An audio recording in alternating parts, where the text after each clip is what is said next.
Hi Leo, I have shuffled your cards. I have your deck here ready to cut for you. I'm using the Druid Craft. My name is Kendrick. Welcome to Providence Tarot. If this is your first time, make sure that you like, share, subscribe, comment on the video. If you're watching on IG, like the video, follow me, or follow me on my personal account, which is NYC Kendrick. This one is Providence Tarot. So I'm gonna go ahead and lay these cards out and we're gonna get started. Leo, if you have not taken advantage of the 2020 special Midsummer flash sale, where each 20-minute reading is $20, go ahead and do that. This is the last day. Email providencetarotkendrick@gmail.com. My name is spelled Kendrick, like Kendrick Lamar or Anna Kendrick, whichever one. All right, so, oh my gosh. So let's go ahead and flip over your cards. I've already cut them and laid them out. Okay, Nine of Swords. So what are you thinking about that's kind of like driving you kind of crazy? Because it's related to the Hermit, which is talking about isolation, and it's also talking about an inner quest, right? But then it's also related to the ninth house of foundational goals and principles. And then it's also related to number 18, which is the Moon, which is talking about fear. It's also talking about things that are hidden and secrets, right? So it just, that's that sense of isolation, seclusion, that type of thing. Really thinking about a lot, putting a lot of energy and aggression into kind of like learning or figuring something out.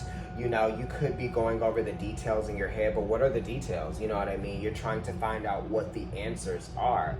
And maybe you should stop searching for the answers behind something. You know, what am I saying? And live your life, right? My Venus is in Leo, and that's my ruling planet. So like, it's very much a message for me too. So I'm gonna listen to these later and be like, whoa, I'm burning frankincense and myrrh, by the way. Okay, so let's go ahead and flip over the next card. And that's Gemini, so it has to do with communication too. Definitely, because the High Priestess is here, and that's like nonverbal communication. But then it's also the fear of what you might be feeling in your gut, right? The High Priestess talks about connections with the divine energy, divine spirit, or just like what you also might be being shown through life's symbols, right? And the metaphors, okay? And that could be, you might not be liking that, but you're driving yourself crazy over something that you probably can't control anyway, because the High Priestess is a 2, so it's related to that that Pluto energy. So it's the power of the mind and the intuition, and trying to control the sense of nervousness or anxiety, right? So I'm sensing control the nervousness, control the anxiety, pour yourself into something creative. And that could be like taking care of your plants on a daily. That could be cleansing your crystals. That could be cleaning your house. That could be adding things to your space. That's actually not yet. That's more the Empress. But this is talking about, you know, things in this space, right? In the creative space. Cleansing the aura, the auric field. That's what I'm getting as well. You know? And it talks about paths and patterns. So if you're noticing some unhealthy patterns that might be contributing to your anxiety or your stress levels, then maybe you should pull away from that. Meditation is great. You know, listening to some sort of like music that calms your nerves, right? That type of thing.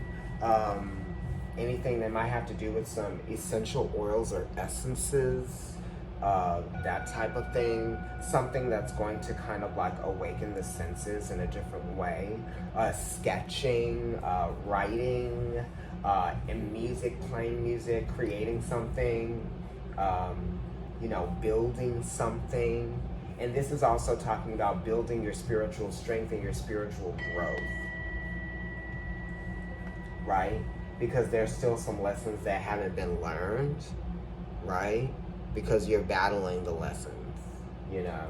But you're searching for meaning behind the lessons, or you're searching for meaning behind all of the things that have happened. You know what I mean? So, yes. There's a lot of blue here. So it's talking about that, it's talking about the throat chakra. Yes. So I feel like maybe you should, maybe do some things like that. You know, or this could be like the overuse of the throat chakra, right? Because the high priestess is actually nonverbal. It's controlling, right? It has control over the throat chakra, right? Because high priestess is Pisces, right? And from Pisces, we have Aries and we have Taurus, right? Which is 3.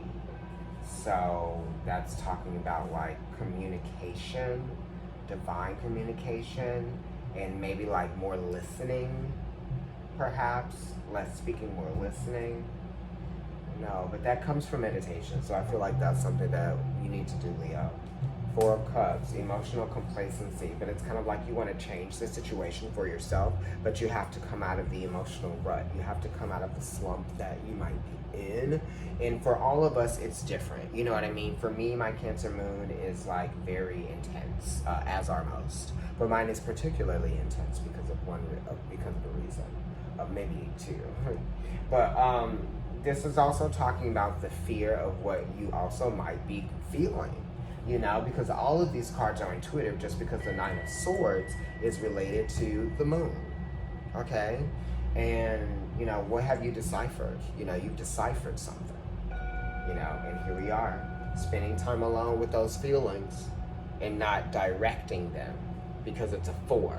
You're not asserting yourself in the ways that these feelings need to be controlled, or not controlled, but you know, you're controlling the emotions, but they need to be expressed because it's moon in Cancer, and it is related to the King of Cups, but it is also in like almost like indirectly related to the Queen of Cups, right? Because actually very directly, because the Queen of Cups is Cancer and it's water, so it's double water, and the moon rules Cancer. So we have the moon in Cancer right here, okay? So, you know, the feelings, the emotions, the ego as well, the emotional ego needs a way to, it needs a channel, right? What are you afraid of as well, right? You're kind of like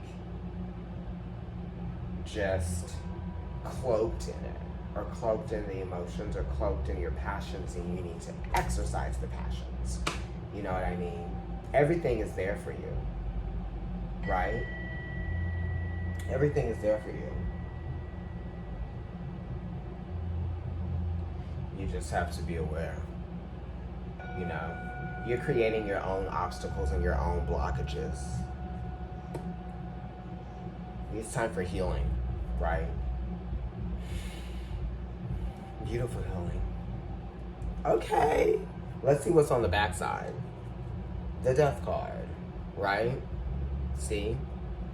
We're talking about fear of endings.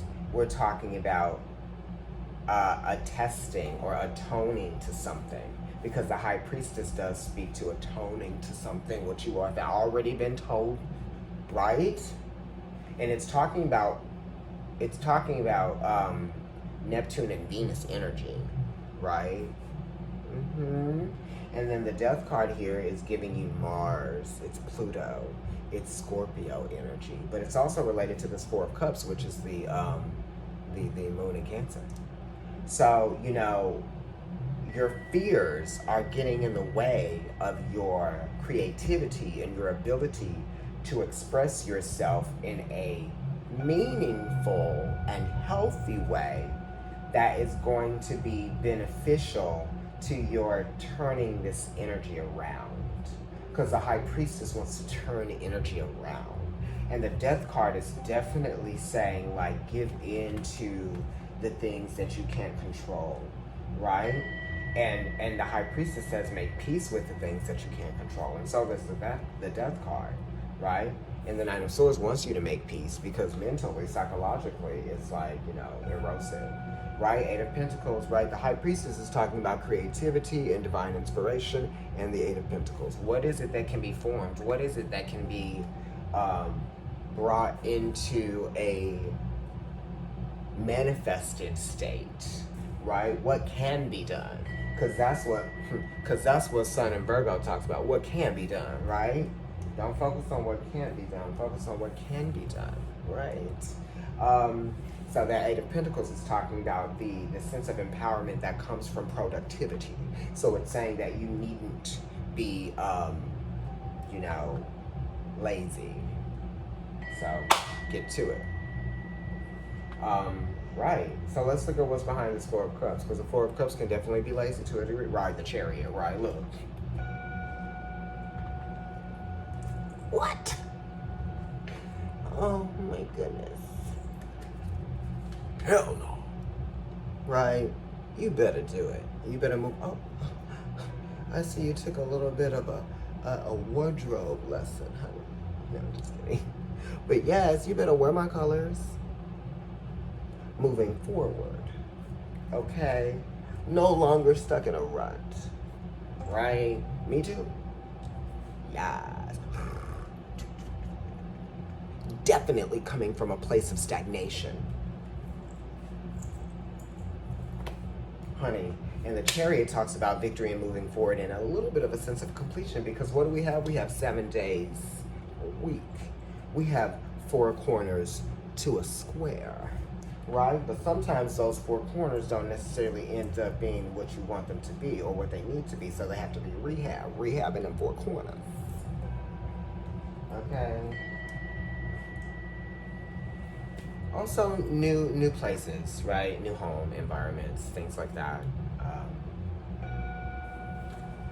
Job, productivity, the ability to create more finances. We definitely want to be doing that more and more. But you're going to have to come out of this energy, because then when you're like here, you're not strong in the spirit. So then it won't be attracting those things. But it has to be a positive spirit to attract, because you don't want to deflect, to attract.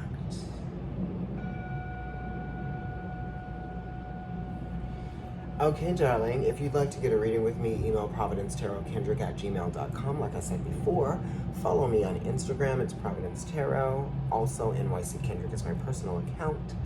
And it's Providence Tarot on Instagram. Okay? Thanks.